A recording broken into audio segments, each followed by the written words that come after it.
Today in the News Digest. A large fire broke out at Tikhoretsk oil pumping station in Russia. Ukraine's security service is behind the drone attack.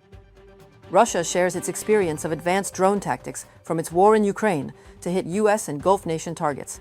Report of Western intelligence. The Kremlin exaggerates Russian advances on the front by at least twice. Ukraine raises drone supplies to hit the enemy. Today, the filming site is the Tikhoretsk oil hub in Russia. It is one of the largest oil logistic transshipment points in southern Russia. It houses a large oil depot and terminal, which play an important role in the logistics of Russian fuel and petroleum products. Did I say play? Played, of course. A massive fire broke out at the oil depot in Tikhoretsk, Russia's Krasnodar Krai, following an overnight drone attack, the Astra Telegram channel reported early on March 12th, sharing photos and videos from eyewitnesses. Locals in Tikhoretsk reported multiple explosions and then a fire in the city. According to Astra analysis of eyewitness footage, the tanks at the local oil depot are set ablaze. This oil depot set alight is a part of the Tikhoretsk oil hub and is one of the largest oil transshipment hubs in southern Russia. Also in the Russian city of Tula, the Kosogorsky metallurgical plant caught fire, reportedly on its own. From the available video footage, we can assume that one of the old blast furnaces at the plant is ablaze for some unknown reason. SBU or military intelligence of Ukraine do not confirm, but also do not refute the fact of assault. This way or the other, repairing a blast furnace is a very, very complicated process, and we sincerely wish it to be as complicated as possible. The Kosogorsky metallurgical plant is a basic enterprise. It does not produce weapons directly, but supplies metal and ferric alloys to the Russian army, without which the production of military equipment is impossible.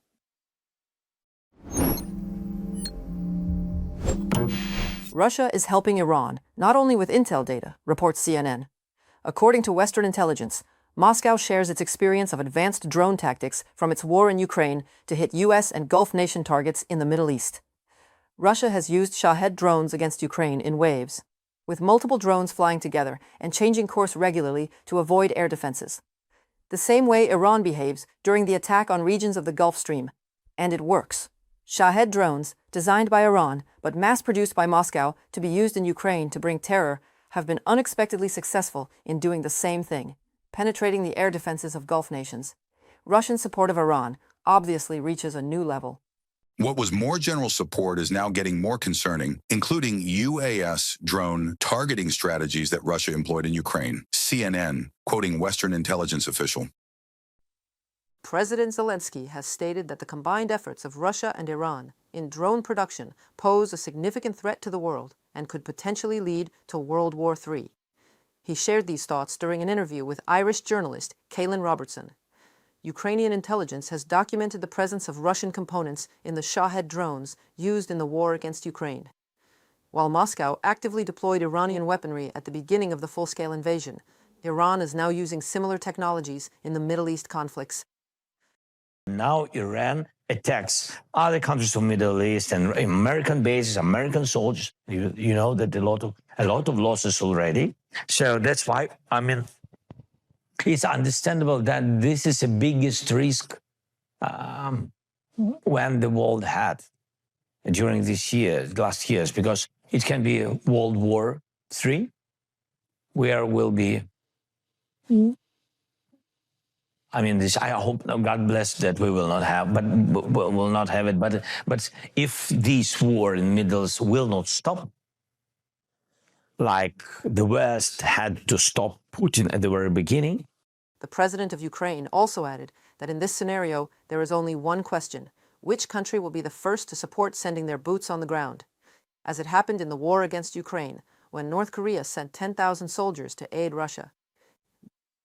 Donald Trump claims victory in Iran. He is sure, in its war against Iran, Washington was in, we quote, very good shape. They've got no Navy, they've got no Air Force, they've got no anti-air traffic, anything. I think we're in very good shape. The main thing is we have to win this. They win it quickly, but win it. And there are many people, I'm just watching some of the news, most people say it's already been won. It's just a question of when. When do we stop? We don't want to let it regrow.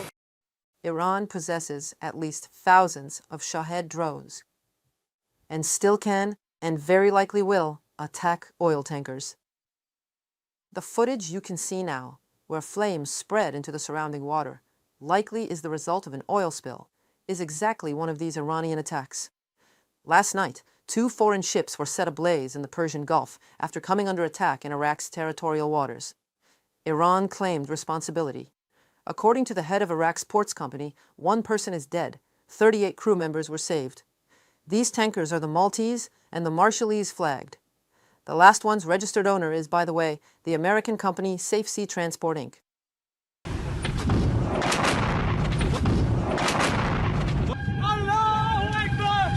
الله أكبر انهدام النفتکش امریکایی در محدوده شمال خلیج فارس. Since unregistered Starlink terminals in Ukraine were blocked, Starlink traffic in Ukraine has dropped by 75%. That constitutes to the fact 3 out of 4 Starlinks were used by the Russians. That was a blow delivered to Russian military aggression. And then a record number of multicopters and all other types of drones used for reconnaissance and combat are being produced in Ukraine domestically and sent to the front lines as we speak. The supply of UAVs soared by 17% this year, and Ukraine is just getting started. FPV drones, fiber optic UAVs, reconnaissance and assault drones. The panic in the Russian army is spreading. To hide huge personnel losses and its failures, the Kremlin is exaggerating Russian advances on the front by at least twice. This is the conclusion of analysts at the Institute for the Study of War. In reality, the advances made by the Ukrainian Defense Forces in February actually exceeded those of the Russians. Panic has begun in Russian public pages. Propagandists are massively reporting that the Russian army has lost control over Kupiansk and that units trying to dig in there are encircled, and this despite the Kremlin command's victorious reports. As of 7th of March, about 20 Russians remained in several buildings in the central part of Kupiansk, reported Viktor Trehubov, head of the communications department of the Joint Forces Grouping. In the Kupiansk direction, attempts by the invaders to infiltrate closer to the city were recorded, but they were stopped by Ukrainian forces. The bridgehead of the defense forces east of the city is also holding. There, Russian attempts to advance are also chaotic in nature and are not succeeding. Viktor Trehubov, head of the communications department of the Joint Forces Grouping on the United News telethon. Commander-in-Chief of the Armed Forces of Ukraine, Oleksandr Syrsky, stated that over the past month, Ukrainian troops regained control over a larger area of territory than the Russian army managed to capture during the same period. According to him, the defense forces are trying to seize the operational initiative and impose their own rules of combat on the enemy. Ukrainian military are conducting active offensive actions on certain sections of the front in Donetsk region. General Syrsky visited units and subdivisions of Ukrainian defenders and noted that despite constant attempts by Russian occupiers to penetrate deep into Ukrainian defenses, the armed forces of Ukraine continue to hold positions and counterattack. The enemy is suffering significant, sometimes critical losses in manpower and equipment. Ukrainian units are effectively using unmanned systems, artillery, and remote mining, consistently reducing the combat potential of Russian troops and disrupting their offensive plans. Oleksandr Syrsky, Commander-in-Chief of the Armed Forces of Ukraine, on Telegram. Vladimir Putin previously declared plans to capture the entire territory of Donetsk region by the end of last year, yet as of early March 2026, this goal remains as distant as it was several months ago. According to OSINT analysts, the advance of the aggressor country's army has effectively stopped. From 23rd of February to 1st of March, Russia lost 16 square kilometers of Ukrainian territory. President Volodymyr Zelenskyy of Ukraine also noted the successful counteroffensive actions of the armed forces of Ukraine. We conducted a series of important defensive actions in the south of our state over the past month and a half, and in some directions offensive ones as well, exclusively actions aimed at disrupting the plans of the Russian Federation. We consider that quite successfully. We restored control over approximately 400 to 435 square kilometers. The Ukrainian army is successfully striking strategically important targets of the Russian military-industrial complex. The General Staff of the Armed Forces of Ukraine confirmed a strike with Storm Shadow missiles on a defense plant in Bryansk. Russian authorities do not comment on the damage to the military-industrial enterprise. The Kremlin microelectronics plant produces control systems for all types of missiles in Russia's army arsenal, in particular for Iskanders. The Commander-in-Chief of the Armed Forces of Ukraine reported on the operation to the President of Ukraine. Volodymyr Zelenskyy called such strikes a completely fair response to the aggressor. Our warriors struck one of the important Russian military plants in Bryansk. This plant produced electronics, components for Russian missiles, precisely those that strike our cities, our villages, peaceful residents. We are defending ourselves. Russia has long had the opportunity to end this war that it itself started.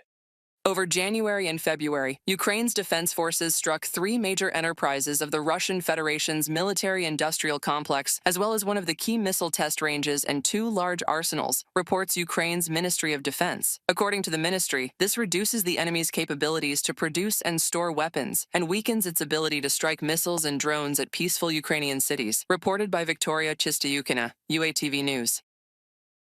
That's your news digest for today.